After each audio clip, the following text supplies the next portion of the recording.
Paul Gauguin. Gauguin. I call this episode Call of the Wild because Paul Gauguin is representative of a trait that a lot of artists actually did, but he's the one who got all the cred for. It's kind of like how Seurat got all the cred for all the pointillism. Change my eraser. So what Gauguin did was he actually left Paris and went out because he left Paris because he hated the city, and then he moved into the country of Brittany, which is on the coast of France, the northern coast of France, and then after that he moved subsequently to Tahiti. And most art historians and most of art history and most of the wider audience for Paul Gauguin understand him as an artist, a Parisian artist in Tahiti, because of these very large, very opulent, but very striking depictions of Tahitian life. These depictions are often read as objectifying of women. And given the biography of Mr. Gauguin, it's kind of, he objectified women. He did. He was a very domineering man, and one of the reasons that is often brought up in his biography about why he liked Tahiti so much was because of the availability of young women. Life, right? So this is a painting, a self-portrait that Paul Gauguin did. It's called Les Miserables, and it was made while he was in Paris. And I bring this work up because it's called Les Miserables, which I hope, it's pretty much a direct translation from Les Miserables to The Miserable. He is saying to his audience that he is miserable. The thing about this work, a lot of the previous works that I showed you were meant for public consumption. The Impressionists were making paintings for a public, and specifically for a public to purchase. This work is representative of a lot of other artwork that is around as well, that is actually about a conversation between one artist and another artist. And in this work, he's having a conversation with the artist that is represented in the drawing on the wall behind him. It's Émile Bonnard. Émile Bonnard is a very good friend of Paul Gauguin, and they were painters. They were very close with each other. They shared a working relationship. They never shared a studio necessarily, but they were always in conversation about painting. What paintings have you seen? What are you doing in the studio? This person's having an opening, or this. They didn't really have openings the way that we have openings now, but there's an event down at Paul de Ronruel's gallery. Would you like to go? Yeah, let's go. Let's check it out. This still happens today. I'm not a painter, but when I go out and to a public event, I see people that I know, and we have this discourse within the group, the milieu, as to use the French word M-I-L-L-I-E-U, milieu. I speak French horribly. Every once in a while I'll drop a couple words in, but I do not know how to speak it, nor do I claim to have good ownership over its accents. So, anyway, getting back to these two fellas, there is a third party in this friendship, I will say, this bromance, and that's Vincent van Gogh. There is a painting that I didn't want to show you here because having 3 slides on one little frame is kind of cumbersome and I think a little awkward, but with also Van Gogh's doesn't fit this format. Both of these guys, this is a really this is a great example of what I like to point out in art history, where you actually have artists in conversation with each other, because a lot of people, especially people outside of the art world, think of these people as geniuses, as the makers of these complex systems of visuals, this complex system of symbolism, of expression, and that's not the case. These people are having conversations with each other, and this, given that both of these images operate in exactly the same way, you have a self-portraited figure that is on the left-hand side of the frame, shown in 3/4 length, the way actually that I am. So like, let me move down here. Actually, wrong side. This is where they are, and if I use this interview magazine that has Kanye West on the cover, see, it's like the same thing. I don't know if that's going to switch back. Maybe this is the easier way to do it. So this is the format that all these things follow. How am I not able to do that? Anyway, oops.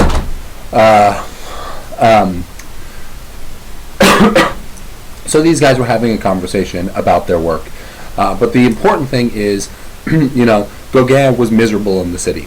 That's why he made a painting called Les Miserables. Émile Bonnard did not title his work Les Miserables. It's actually probably left untitled, or it's referred to in various catalogs as self-portrait with image of Gauguin, whatever. The thing there is that Bonnard wasn't as famous as Gauguin, and so his legacy is not as strong. We don't know his name as readily, and so that's why often if this was in, say, an exhibition catalog, it would say Émile Bonnard self-portrait with Gauguin, because they want to add that cachet, that cool of, the way I just brought up Kanye West, because I want to add that cachet, that cool, like, I have a magazine that has Kanye West in it. Whatever. So the thing with Gauguin, and one of the things that he's really known for, and it's actually a big reason why he went specifically out to Tahiti, he really had this interest in pattern. He was very, very interested in the way that pattern read, and also the idea of using pattern to create space. And so if you look at Les Miserables, and you look at it on its own, and you see just this thing, the thing that pulls you in is this pattern that's on the back of the wall. It's the wallpaper behind him. It's this lily flower with I think that's a few red flowers and a blue flower. I don't know my flowers at all, but I do know that white one is a lily. And so he was very interested in how he could depict himself. Often when he depicts figures, there is a slight outline around their entire body. You'll see this in all the other paintings of his that I'm showing you. But he is also very interested in how pattern actually creates a very, very flat space. The moment you introduce pattern, that all of the information, like, we know that there is a wall, and we know exactly where that wall is, just like you know exactly where this white wall is in my studio where I record these things. So he does that because he wants to compress the space. So Van Gogh was compressing the space like this and like this, and Seurat was just adding this level of calm, but the flatness that Edouard Manet promoted in his work Olympia, that smashing up of space that they covered, or I hope you saw in Mary Cassatt's works, and during our midterm review I'm going to bring up some works by Mary Cassatt, just again to foreshadow things to come. So here again we have all of these artists that bring their own individual thing out of Impressionism, out of Realism, and into a new painting practice. This is the thing with modern painting. It's not about upholding a tradition, it's about taking a tradition and taking that next step. How do we get from down here to up here? This is an important question that we're going to be seeing over and over and over again in the course of our course. Now, Gauguin left Paris, and like I said, first he went to the northern coast of France, which is a region called Brittany. And in Brittany, there are people who are referred to as the Bretons. The Bretons are they're kind of an equivalent to our Shaker or our Amish communities or Mennonite communities. These isolated communities that have a religious conservatism that leads them to lead a very traditional life, and according to the traditions of the book that they follow. So these are very, very devout Christian people. And the scene that Gauguin has captured for us is all of these Breton women have just walked out of the chapel. They've just left the sermon, where they have just heard a sermon on Jacob wrestling the angel. And the story with Jacob wrestling the angel is Jacob was on the road home to see his family. He had just gotten word from his family that there was an emergency and he needed to return home. And on that walk, an angel came down and began to struggle with him. They wrestled, they fought. This was the way that God was telling Jacob that there was challenges on the road, and it's not always easy to go home, but sometimes you have to go home. You have to fight with the devil or with the angel, either or. Actually, you might be fighting good or bad things, but there's blocks causing you to not want to go home, and it's this struggle that was important for these Breton women to hear. But think about it from Gauguin's perspective, and you'll understand that it was also important for him to convey that story. He was an artist who was leaving where he was from to go into a place that was more what he thought was familiar. He wanted to go to a place where industry had not yet happened.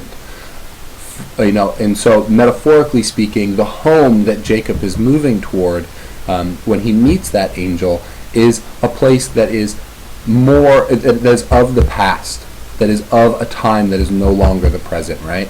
And so for Gauguin, he is also on his way, like just shedding the industrialized layers that have piled onto him. He hasn't forgotten the painting history, though. That's very important. And so he is Jacob in my explaining of this. So pictorially, what do we have here? Again, we have an image that's been cut off with digital cropping, but you can see that it is shown with raking light. The very top portion of the tree is a little shiny, and when you see that shininess, that is the actual oil that is the binder for the pigment onto the canvas. And so what we know about this painting immediately is that there's almost like a little divot in the surface of the paint, the actual paint surface. So the red makes this like this stuff, and then there's this brown tree that's actually recessed into the canvas. So it's very much a break, a pictorial break. And on one side we have the vision. We have this thing that they're seeing, which is Jacob wrestling with the angel. And on the other half of this break, you have this crowd of women that are praying, and their eyes, most of them, are shut entirely. That's because they're not actually seeing this with their eyes, they're seeing it with their mind. They're imagining this. They're so moved by the sermon that they walk out and they have this very experiential thing happen. And then Paul Gauguin decides that Brittany is still too modern, it's still too industrialized, and so he goes to Tahiti. And in Tahiti he paints a variety of images. The book deals with one such image. I'm showing you this one. This one is actually a little more accessible to all of you. It hangs primarily in the Museum of Fine Arts in Boston, and it is called Where Do We Come From? What Are We? Where Are We Going? The interesting thing about this is it's a formalized mode of looking at the way that the West tells a story and other parts of the world tell stories, because that's not always the same thing. For those of you who are into Japanese culture, you might understand that in Japanese books you read actually from, so this is our book and we read it this way. A Japanese novel, you would read it this way. And so if this was actually published in Japan, you would flip through the book, what we would say backwards, but for them is the only way that they've ever known it. So for us, we read from right to left, right? This painting is organized from left to right, because in this part of the world, the way that they tell their stories is from left to right. Actually, the way that they tell stories is different entirely from this, but he's fusing their tradition of going from one side to the other, opposite of the way that we would do it, with our tradition of rendering histories in large-scale oil paints. This is a very, very large canvas. It's huge, actually. It's almost like 12 feet long. And on the right-hand side, you see in the bottom right-hand corner that there's a small baby. And then move not midway through the canvas, but just a little over to the right, and you see an adolescent person. And then follow all the way over to the left-hand side, and you see an older person who is crouched down. This is the story of life, marked by the three big moments in almost every culture. You have the moment when you are born. So you have the moment when you are born, and you're the little baby, and that's hugely important, right? Then you have the moment when you turn into an adult, and that's marked by the figure who is standing vertically, reaching for the apple. Again, a fusing of two myths, two belief structures. The apple being the Western story of Adam and Eve, the fruit of knowledge, and into this scene that is very much not of a biblical motif, right? So that's adolescence, and then this last phase is death. And so these are the three big phases in almost every cultural tradition, and there's certainly the big phases inside of the Tahitian cultural tradition and also French cultural tradition. So he's like taking these two stacks of cards, as it were, the French stack and the Tahitian stack, and he's just shuffling them together. And then all of a sudden you have this confluence of motifs and styles and agendas. So, it's a very interesting painting, and if you're ever in Boston, I suggest you go and check it out. I'm closing. This one's a little long. It's not 15 minutes. I upgraded. So, I don't think I have the 15-minute limit anymore, thankfully. So, I can ramble on. Gauguin made objects as well as paintings, and this is important because he's very influential with a group of artists called the Nabi, which I'm going to talk about next. I just wanted to show you one of these objects. This is a water vessel that he has actually made in the shape of a self-portrait. He was a very egocentric man, and he made a lot of self-portraits.